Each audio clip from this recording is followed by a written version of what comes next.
We're back. Time for another edition of the Carolina Insider. Jones and Adam here with you. Let's look back at this past weekend in Carolina athletics. It's all brought to you by Wells Fargo, proud partner of Carolina Athletics. Adam, it is a busy time of year. November, traditionally one of the busiest months for college athletics.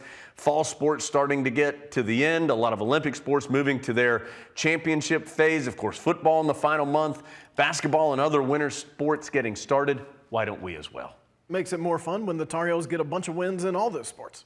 And that's what we're going to talk about today. We'll start off with football. Adam, terrific victory for Carolina on Saturday night in Kenan Stadium against Pitt, 42-24, the final score. Tar Heels scored the final 28 points of the game after trailing by 10 early in the third quarter. And could probably put this on repeat every single week. A terrific game for Drake May. 388 yards, 5 touchdowns, named ACC Quarterback of the Week for the fourth time this year.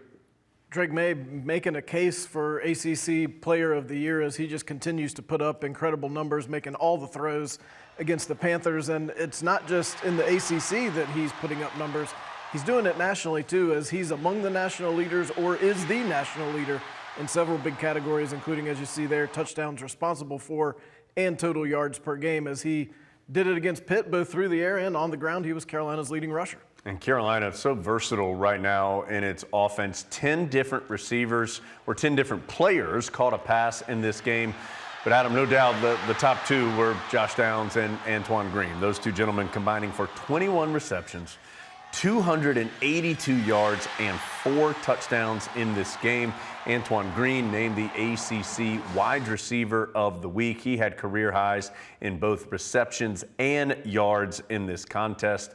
And Adam, it's becoming a weekly deal now that these two are putting up huge numbers. And just like Drake May, they're putting up numbers that we haven't seen before. This is the first time Carolina's had 2 receivers go 100-plus yards in back-to-back games. It's the first time Carolina's had 2 wide receivers go 10-plus catches in the same game, as Drake May just continues to take what the defense gives him, spread it around to whoever's open. And against the Panthers, it was Green and Downs, and they made Pitt pay.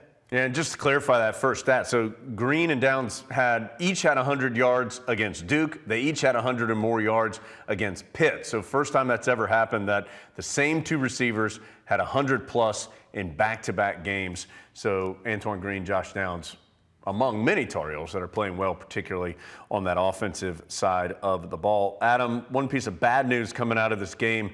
Really was a difficult game injury-wise. Tar Heels lose 3 starters for the year, including 2 on that defensive line, as Des Evans and Noah Taylor unfortunately out for the rest of the season. Starting running back Caleb Hood is out. You mix that in with the fact that the Tar Heels lost Ray Vahasek a couple weeks ago, and all of a sudden, especially on that defensive front, starting to lose some key contributors. And Mack Brown said this week this is going to test Carolina's recruiting, because the depth the Tar Heels are going to have to play now are some of those younger players who may or may not have been completely ready to play. There's no choice now. They're going to have to do it when Carolina goes up to Charlottesville this weekend in a big Coastal Division game. That's a noon game against the Cavaliers. We'll be on the air radio-wise at 11 a.m.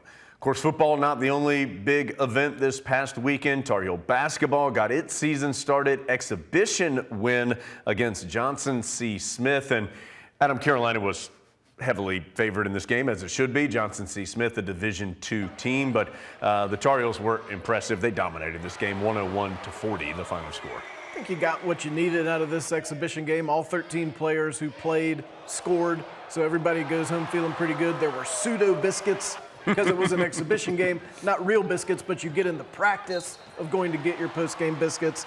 Caleb Love was great. He had 20 points, but he also shared the ball. He had 8 assists. Hubert Davis wants him to lead the ACC in assists. And you never even really noticed that Armando Bacot was having a great game until you looked at the stats, and he had 12 points and a cool 20 rebounds. So Tar Heels just doing what the Tar Heels do against a team they should have done it against as they get ready for the regular season coming up on Monday against UNC Wilmington. That's a 9 o'clock tip on Monday night. We'll be on the air radio-wise for that one at 8 p.m. The women's season also right around the corner. They start Wednesday, so next Wednesday, so a little more than a week, 7 o'clock at home against Jackson State. And speaking of women's basketball, our guest here on the video pod this week is Anya Poole from Carolina's women's basketball team. Enjoyed talking to her. I think you'll enjoy that too. That comes out tomorrow through the Go Heels social channels. Of course, a lot going on. Let's start with field hockey. Adam, they are #1 in the polls, #1 in your heart. What is going on with the field hockey team? Tar Heels went over to Duke last week and closed out the regular season with a 2-0 win over the Blue Devils. That caps a 15-0 regular season for the team that's #1 in the country. And with that type of success, of course, you got all kinds of individual awards. Tar Heels basically sweep everything in the ACC. Erin Matson, Offensive Player of the Year. Her fellow upperclassman, Meredith Shoulder, Defensive Player of the Year. Carolina also wins Freshman of the Year. Riley Heck, who's had a great year, a couple hat tricks in her last 4 games, wins Freshman of the Year. And the coach who was the architect of all that, Karen Shelton, they gave her co-coach of the year. Jones can't have the Tar Heels winning everything.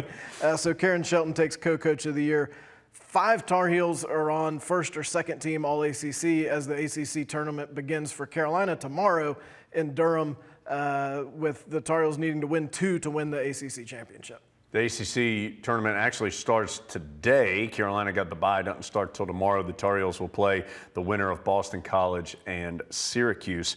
Women's soccer finished up its regular season with a 2-0 win against Louisville. That earned the Tar Heels the ACC regular season title. That is number 25 in the history of the women's soccer program. They are the top seed in the ACC tournament. They'll face the 5th-seeded Duke Blue Devils. That's already into the semifinal round. Only 6 teams out of the 14 that play women's soccer make the ACC tournament, so it's already into the semifinals. Tar Heels will play the 5th-seeded Duke Blue Devils. That is Thursday in Cary. Those 2 teams did play this year, but it was a non-conference game. Don't even try to follow all of it. 3-0 Carolina won that game against Duke in the regular season. Again, they play Thursday in the semifinals of the ACC tournament. The men also moving on to the ACC tournament. They are the number 7 seed in that event. That means they get to host a first-round game. That comes tomorrow against 10th-seeded Boston College. The winner travels to Syracuse to play the 2nd-seeded Orange on the weekend. Carolina finishes the regular season 7 wins, 4 losses, 5 ties in ACC play, 2 wins, 2 losses, and 4 ties. Adam, that's not all, though. Volleyball moving into the latter portion of its regular season. No ACC tournament for them. And also cross country just competed in its ACC championships. Joe Segula's volleyball club was at home this weekend. They played a good top 10 Georgia Tech team on Friday and lost that one, but then came back Sunday, got a big win over Clemson. Anita Babick really playing well for the Tar Heels for the 3rd week in a row. She's the ACC Freshman of the Week. Carolina really played well at the net, 18 blocks against the Tigers. That's the Carolina's most in a match since 2019. They're back on the road this weekend. They're headed to Notre Dame and Louisville. Cross-country teams had a very productive weekend at the ACC Championships. The men finished 3rd, the women finished 4th. That's the 3rd straight top 5 finish for the women and the best finish for the men since 2014. Big individual news there is for the men. Parker Wolf finishes 2nd, wins the silver medal.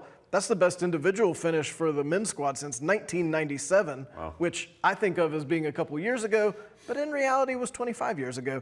So a great finish for Parker, and 6 Carolina men and women made first team All-ACC. Really is a fun time of year around college athletics. So many different teams are competing. We'll do our best to keep you up to date on what's happening around Chapel Hill every single week. Thanks for being with us here on the Carolina Insider.